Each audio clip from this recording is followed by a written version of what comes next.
Hi everyone, it's 9 o'clock on a Thursday night. It's time for the Handicap Rugby Chat That Matters. I'm Brent Graham, your host this evening. I'm going to be joined by a couple of guests to talk you through all the weekend's rugby from a betting perspective, of course. If you're on new to our channel, go down below and hit the subscribe button on YouTube or like our Facebook page and make sure you get notified of any future shows that come on. We, of course, do Monday nights and Thursday nights. Let's introduce the panel, though, starting with Henrik Swart down in Cape Town. Henrik, good to have you on the show. Hi, Brent. Yeah, nice to be back again. Looking forward to this weekend's action. Not as strong as on the previous weeks. This looks like a week where I will be focusing on points, but yeah, looking forward to the rugby. Excellent. Before I do anything else, I'll put the banner up there. Los Angeles Sevens betting preview. That's with Son of a Punt. You've built quite a following on Twitter and the Good for the Game forum with some of their selections. That's going to be live at 10 o'clock. Let's introduce the conductor, though. Now, I did see him. You didn't see it. I saw it. He had a swig of a drink there. Brendan, good to have you back on the show. How's it, Brent? Yeah, no, very lucky to be back. And it's a couple of Heinekens tonight. So, yeah, definitely enjoying it. Excellent. Well, we'll get the two of you on together now. Welcome to the guys in the live chat. We haven't got too many comments yet, but Oracle Rugby there. How's it, boys? Oracle, look forward to your comments. And thanks very much from Henrik and myself. We did receive the money that you lost to us over the last couple of weeks, safely paid in the account. And that's one thing, Henrik, it's very important, is if you lose a bet, you pay your debt. And it's something that I've taught my kids as well. At the end of the day, it's losing a bet, you have to pay it up. And, and there's no problem there with Oracle, because let's face it, he loses a lot of bets and he pays us quite often. Yeah, Brent, you say it strangely, but yeah, no, he always pays. And that's the thing, you have to pay up, and otherwise you're not going to get any credibility from any of the other punters. And yeah, you always have to pay this, otherwise you're going to have a bad name. Exactly. But let's get on to the weekend sport, guys. We've got 6 Super Rugby games to get through. Then we'll touch on some of the European rugby at the end of the show as well. And I know, Brendan, you're a big fan of the European rugby. We'll see what you've got in store for us there. And we'll get on, but let's get cracking with. We've got 2 games on Friday. I must say, not the strongest of teams, certainly as far as form goes in this week's tournament. And Brendan, I'm going to start with you. We've got the Highlanders up against the Rebels, obviously under the roof in Dunedin, and we've got a handicap here of minus 13.5 Highlanders. Yeah, Brent, I must admit, this has been a bit of a tough one. I've tried to look at this handicap the whole week, and I'll be honest, nothing's really sort of stood out for me. It's the form guide is difficult for both teams. I mean, the Highlanders beat the Brumbies, but then took a 20-pointer to Crusaders, which I mean most teams will. I'm still not convinced by that Highlanders side. It's not laden with quality, if I can put it that way. The Rebels have achieved some close results in Dunedin. That being said, all the students are back in Dunedin this weekend, so the zoo will be at full tilt. The guys in the gorilla masks and outfits and all the sort of stuff, and they'll be going crazy. So it should be a good vibe in Dunedin, etc. So the crowd will be good. It's a no bet for me, Brent. I can't back the Rebels on the plus, and I can't trust this Highlanders side on the minus. So I expect the Rebels to lose by about 8 to 10 there. The Rebels, they were poor last week against the Sharks, even though a couple of decisions didn't go their way. I can't back that side. They've got a good couple of quality guys like Corabetti. It just seems it's not clicking at the moment. They might just click a bit better against the Highlanders. I'm not sure, but it's two poor sides in my opinion. So to me, No, I was going to ask your opinion on my bet in the preview this morning, because I know in the New Zealand provincial competition, I forget what it's called now at the end of the year, the sort of NPC, Ash Dixon was a popular choice as a first try scorer and an anytime try scorer. And when I saw his name on the sheet there for the Highlanders, and I was battling for a bet like you, I just couldn't really find a bet on this one. I said Dixon, he was 2-1 at WSB anytime try scorer, and I think he was 18-1 for first try scorer, and that's what I got involved with. What do you think of that one? Well, I don't know if that's been approved by Hans Hookers. I mean, if he's given the rubber stamp, you A for way there. But no, I think something like that might be the way to go. I try to look at the points, obviously being under roof, but also I can't trust the Rebels to try and score some tries. So to me, I'm staying out of that game completely. I might put something speculative like a Jonah Nareki first try scorer, or or like you say, an Ash Dixon anytime try scorer or something like that. Excellent. Well, Pierre Killian was on the show with us last week. He's bringing us nicely into the total points angle because I've got a feeling that's where Henrik's going to be leaning on this one. And what he says is all Rebels matches other than the Waratahs, overs on the opponent's points have come in. And then underneath that, he goes on to say that he's going Highlanders over 35. So, Henrik, let me bring you in here and ask you, do you have a strong handicap fancy? And if not, I'm sure you got something for us on the points department.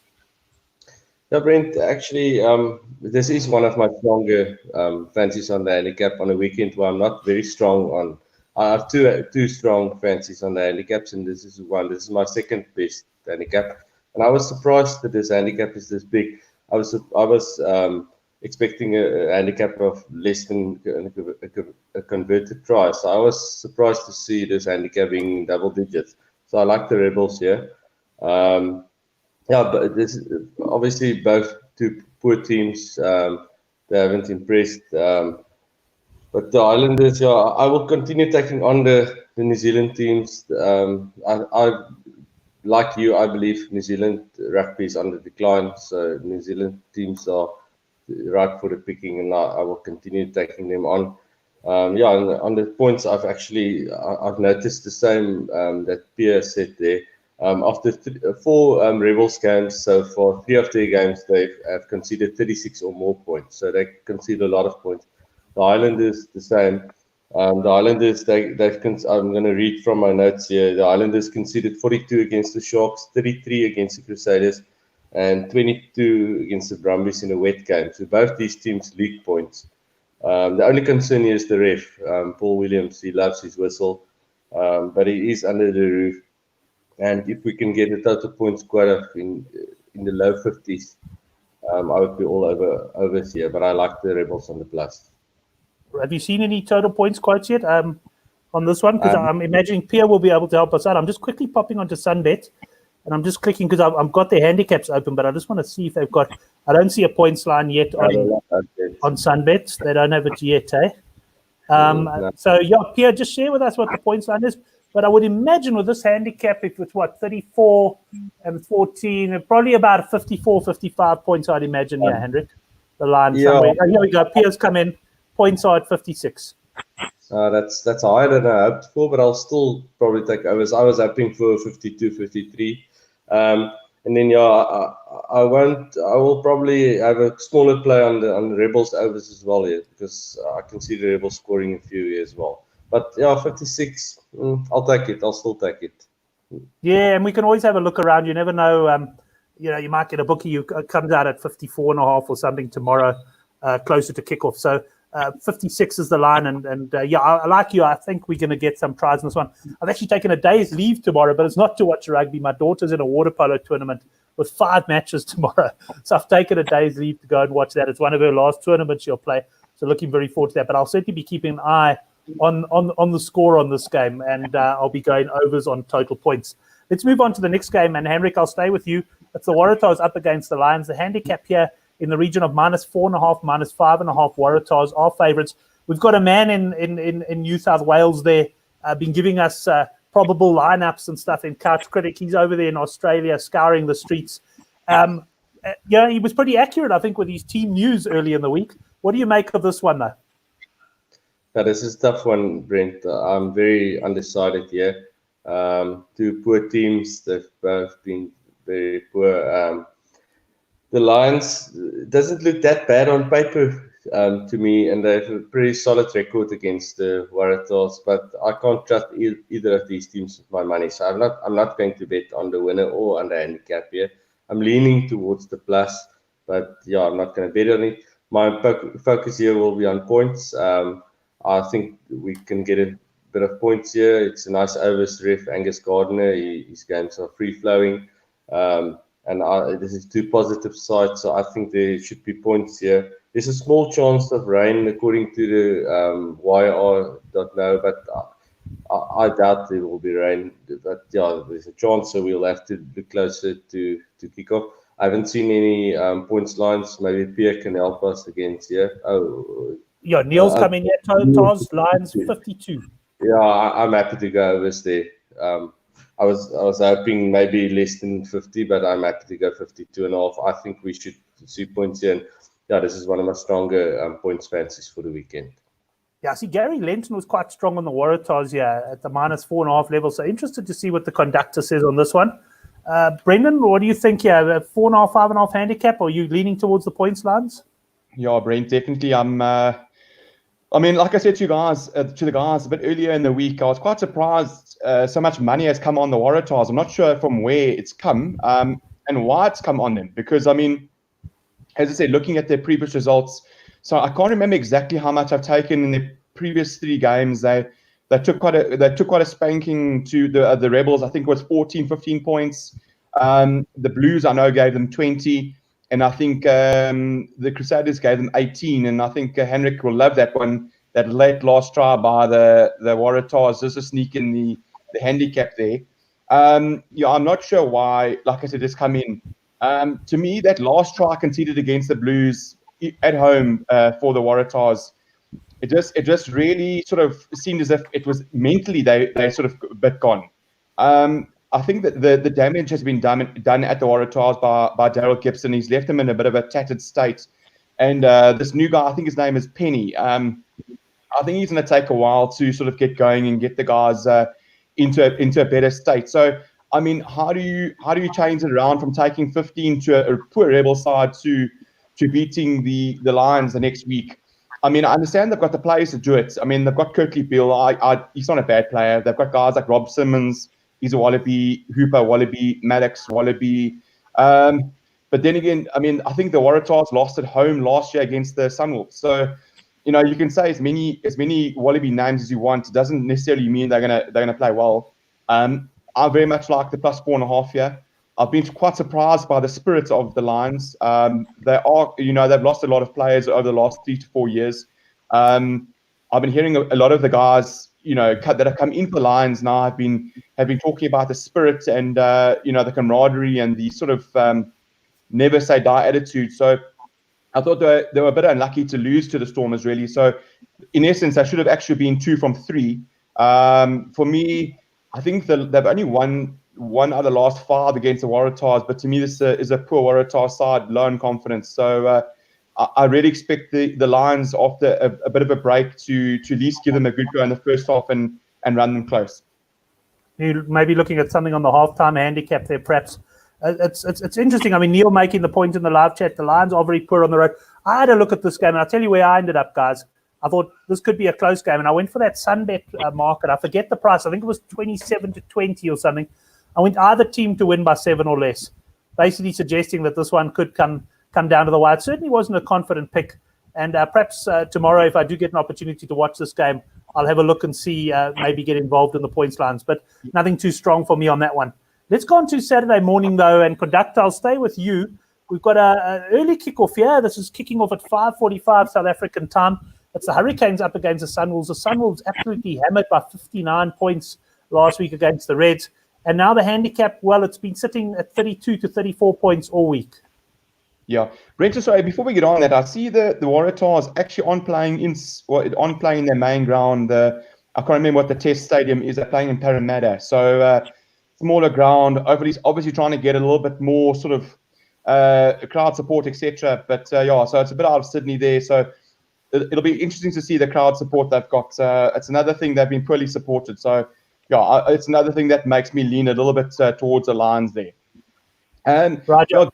Getting back to the Hurricanes, this is one of my bigger bets. The way the Sunwolves played against the Reds last week was a bit diabolical, and I think this is even a weaker Sunwolves team this week. I see they're resting the South African fly-off. They brought in a Japanese international. They've made a couple of swaps, etc. They're playing in Napier. The weather looks good. I would have preferred Geordie Barrett to be in this game, but I'll still take guys like Ben Lamb, Vince Astor, and Noam Mapi against quite a poor team there. I expect them to cover that -33 quite comfortably.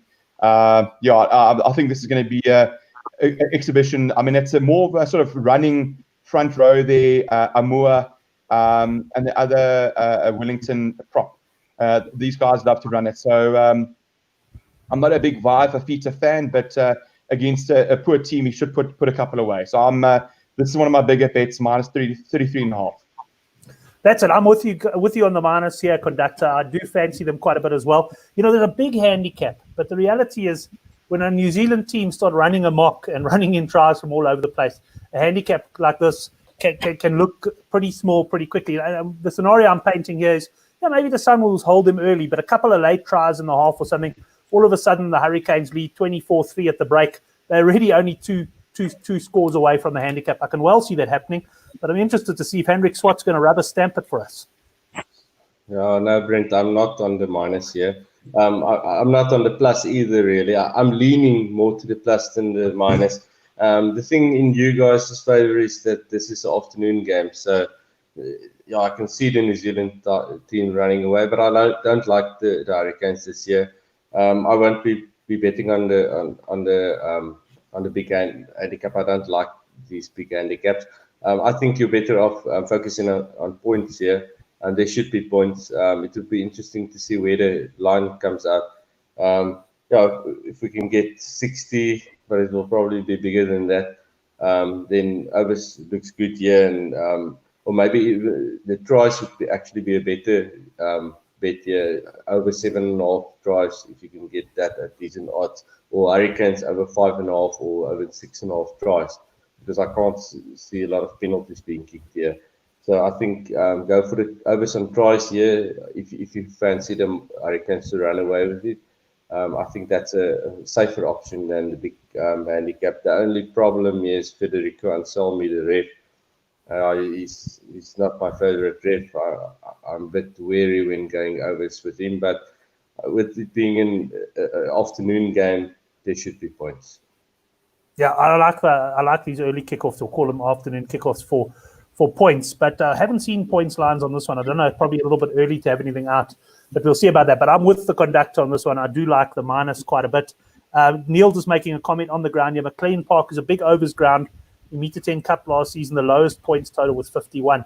So that's an interesting one. Yeah, could definitely be paid to go on points or tries. I'm not sure about that try line, though. I've got a feeling Hurricanes tries alone might be sitting somewhere around 8.5. Perhaps we'll have to see after the way the Sunwolves took a hammering. But I'm willing to go on overs, particularly if conditions are good now. Let's go on to the next game, and Henrik, we'll start with you this time. Reds up against the Sharks. The bookies have been unable to separate these sides all week, really.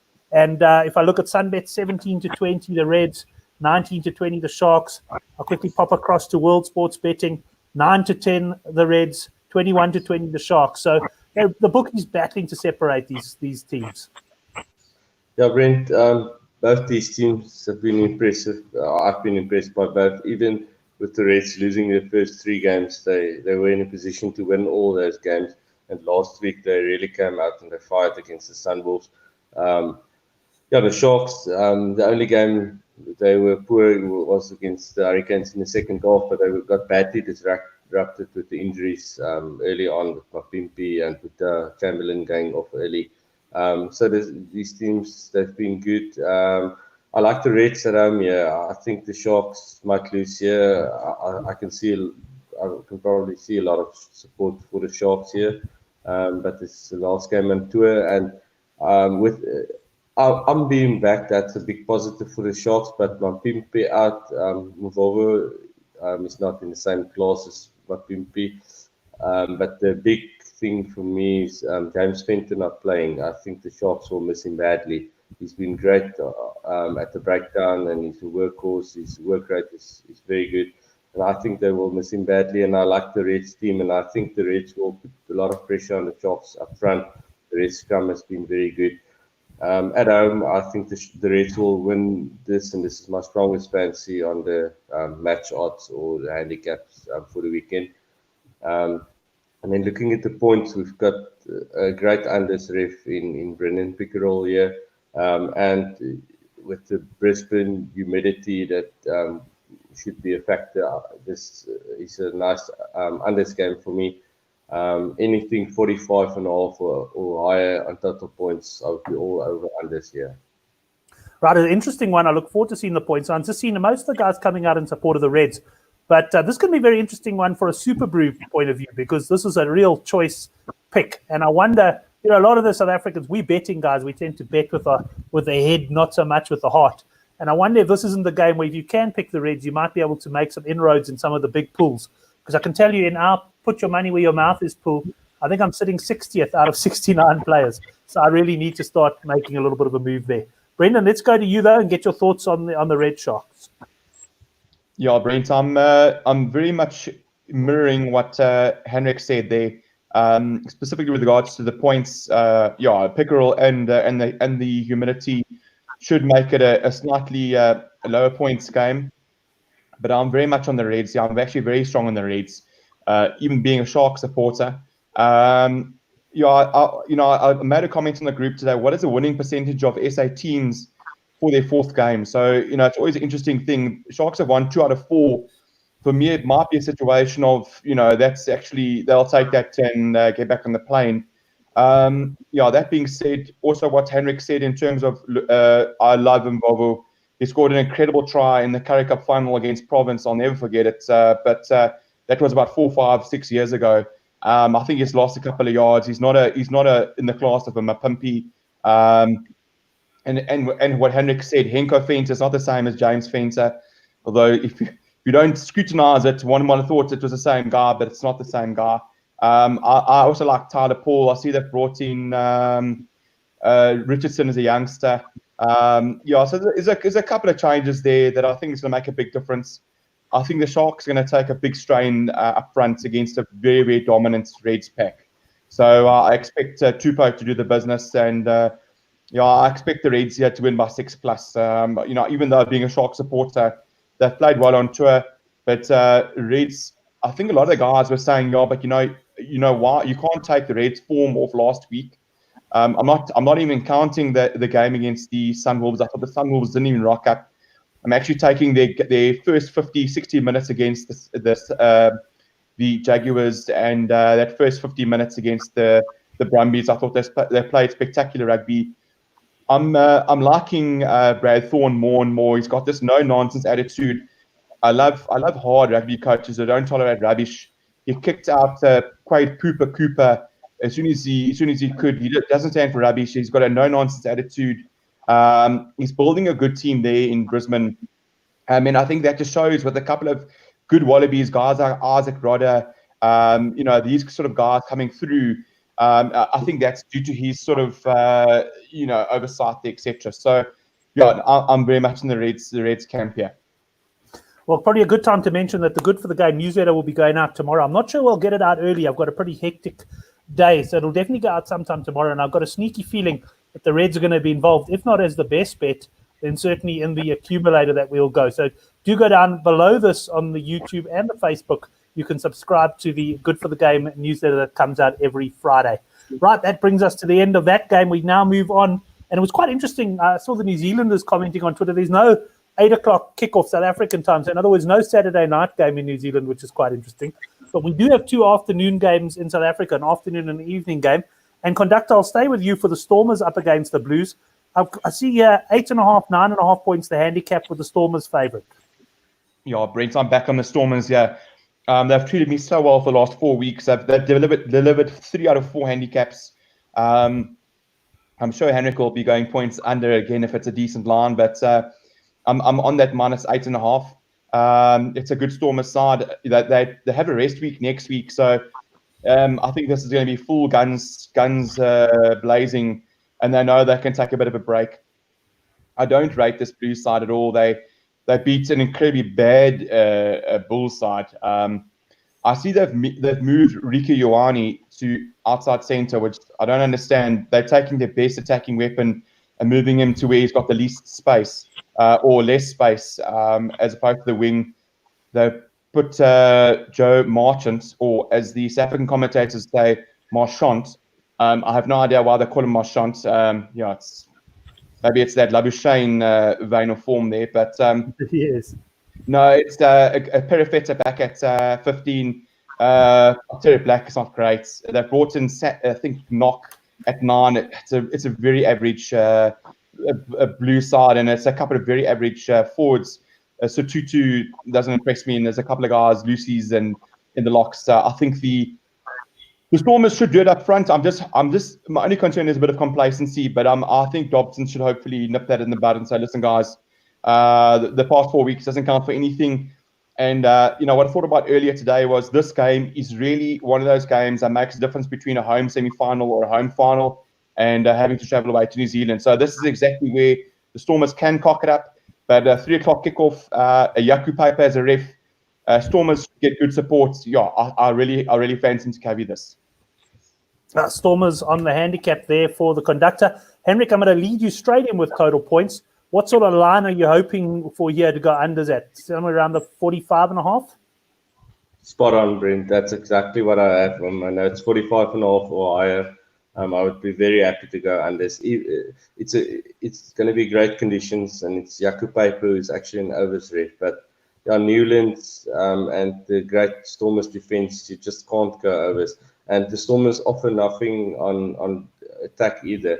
They score intercept tries because of the pressure they put on the other teams, but they don't offer a lot on attack. Yeah, and like I said, the defense is great, so you just can't go overs at Newlands.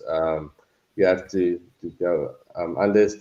On the handicap, this is a tough one for me. I agree with everything Brendan is saying about the Stormers and the Blues, but I don't rate the Stormers. Even though the Stormers are 4 from 4, I still don't rate them. It's only their defense that's good.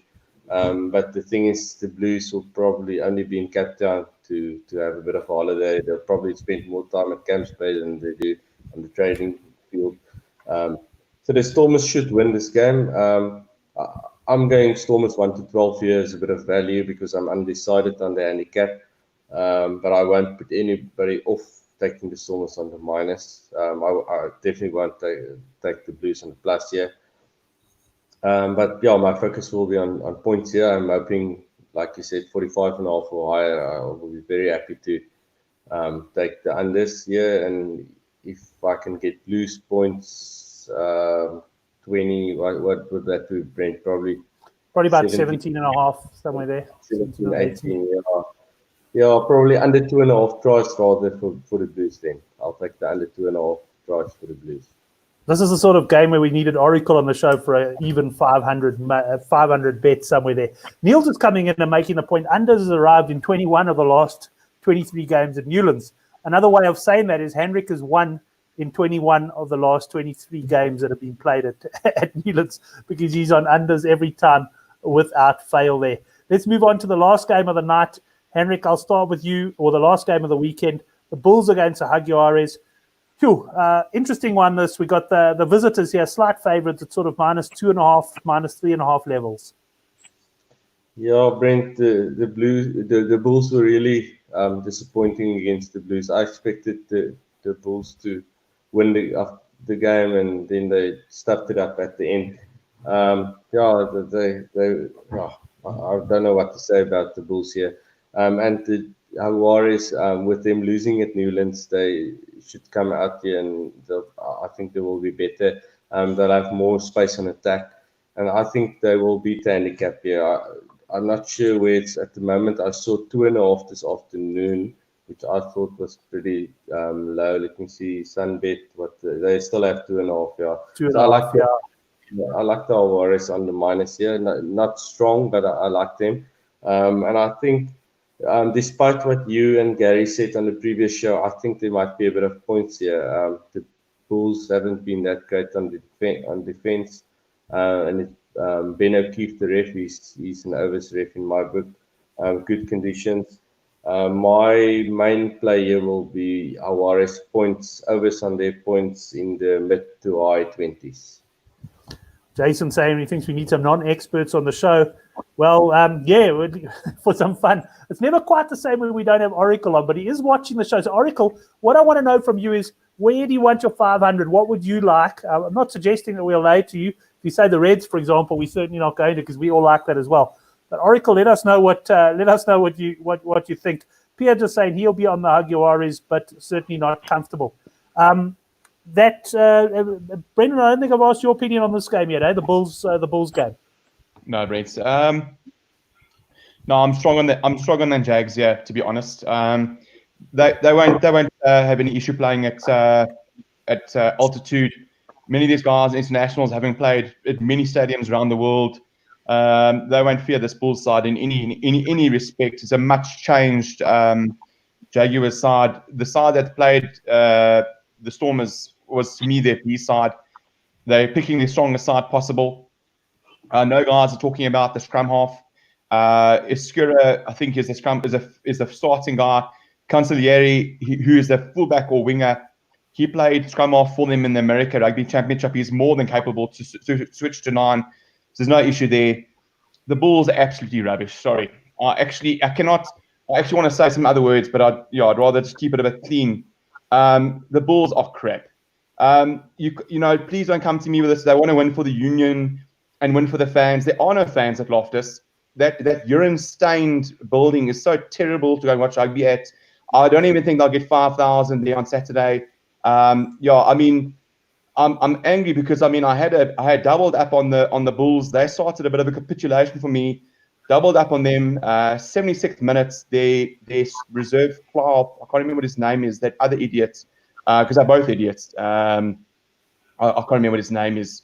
76 minutes. Penalty on the halfway line. I switch over to the Wales game. Switch back, and then I see Arteria Black slotting a penalty to win the game. Honestly, I understand guys saying, but surely they need to win this. That's for the fans, for the union. I'd actually say Jags travel well, and I think they're going to put 10 plus past the Bulls, and I actually hope they do. Puerto Human is stuck in the 1970s. Crap coach. I was hoping that when Rupert came in with Motsepe, they'd really do a change round and modernize Bulls rugby, but it's a rubbish union, rubbish side.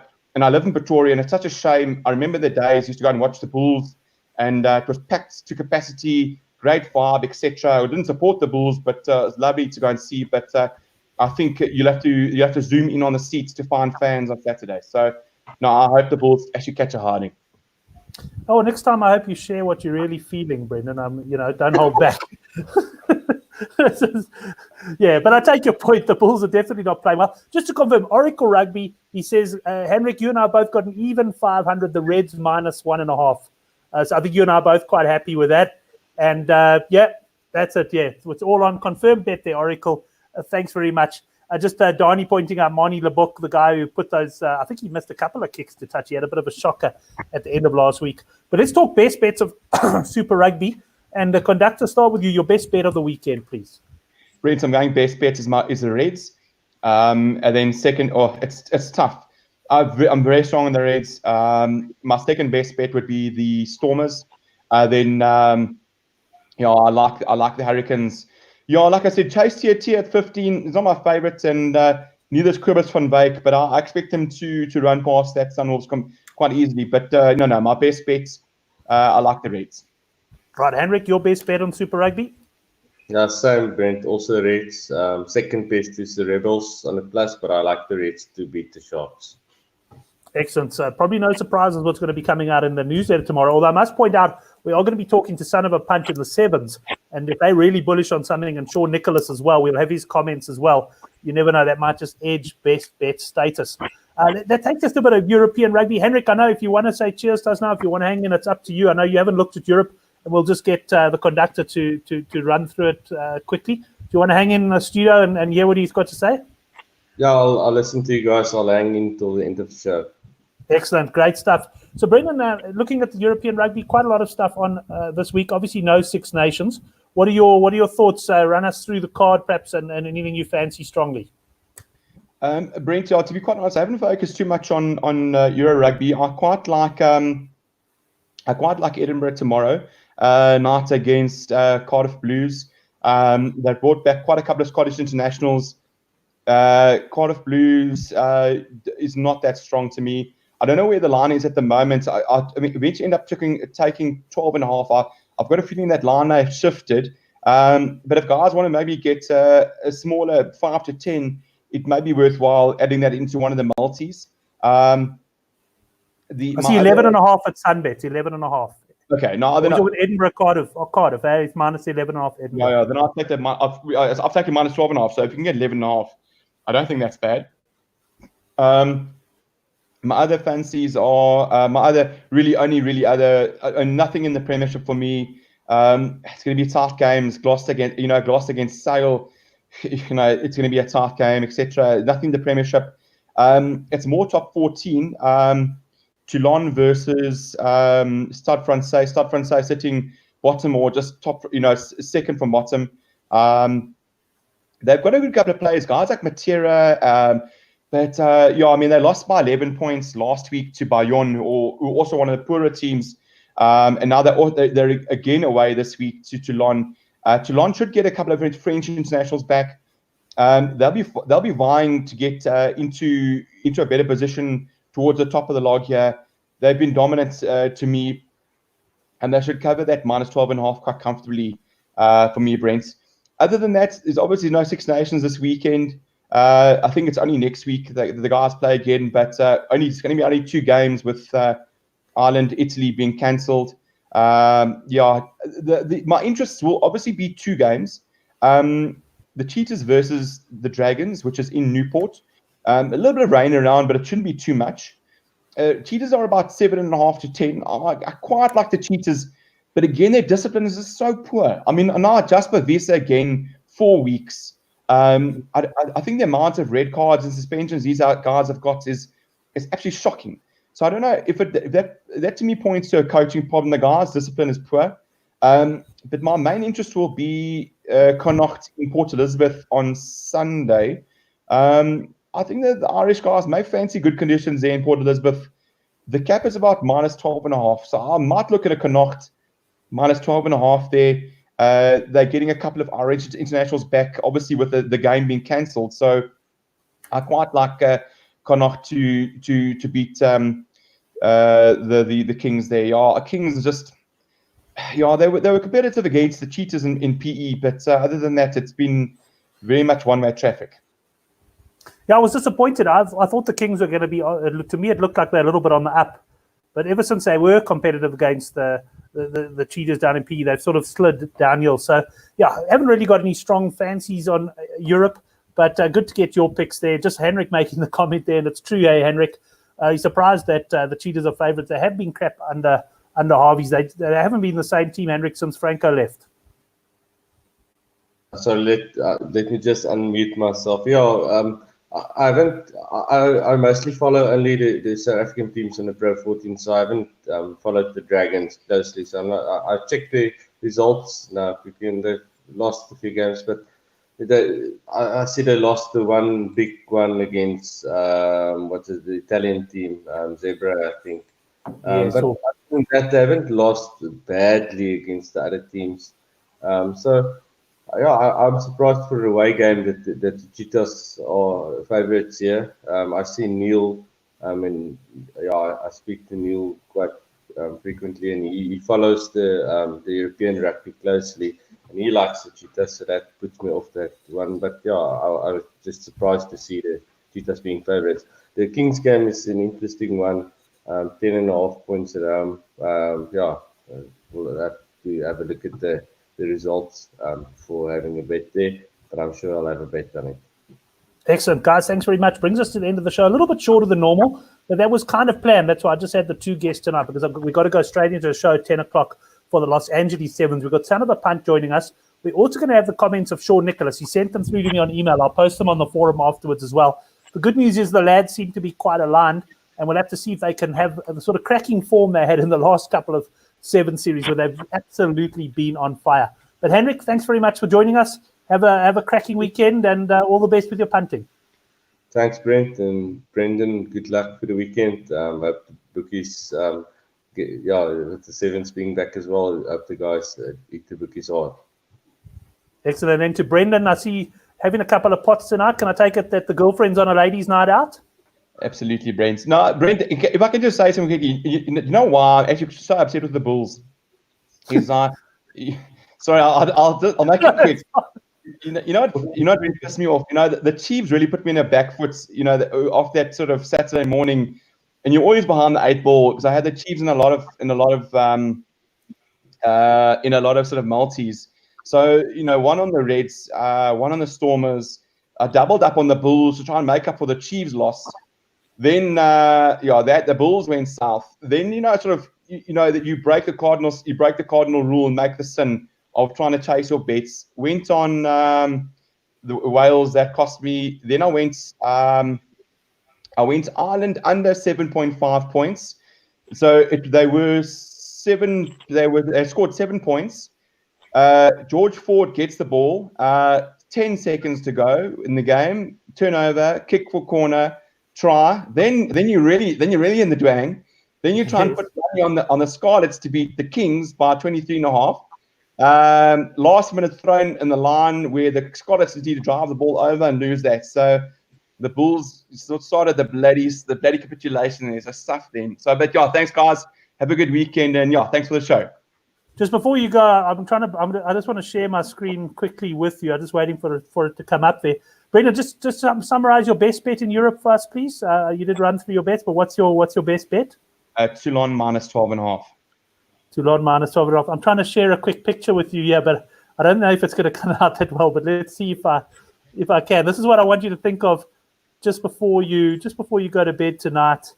If I can find it here, let's hope it comes up. There's a bit of a rush one. I didn't have too many options, but there's a photo of your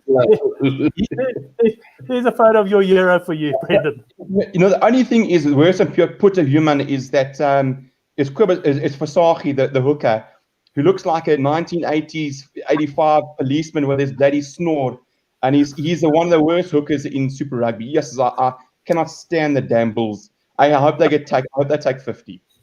I'm going to end the show now before we get into any trouble, guys. It sounds like Harness paid Brendan to bash the players. Normally I'm bashing the players. Normally it's Couch Critic. And Couch, if you're watching this tomorrow in Australia, have a good weekend. I know you've got your preview up on Good for the Game.